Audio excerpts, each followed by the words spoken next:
Hello મિત્રો, video જોઈ રહેલા તમામ મિત્રોને જય માતાજી।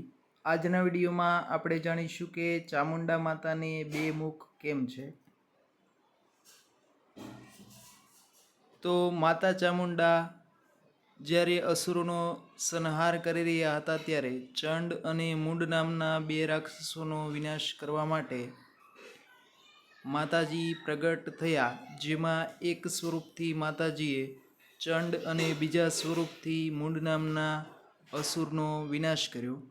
ત્યારથી માતાજીનું આ સ્વરૂપ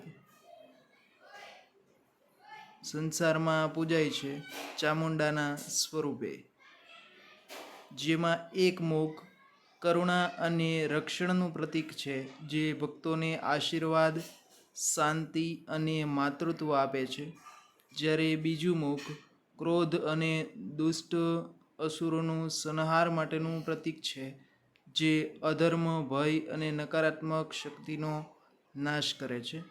બે મુખનો અર્થ એવો થાય છે કે માતા એક મુખે પ્રેમ આપે છે અને બીજું શક્તિનું રૂપ છે જે રક્ષણ કરે છે।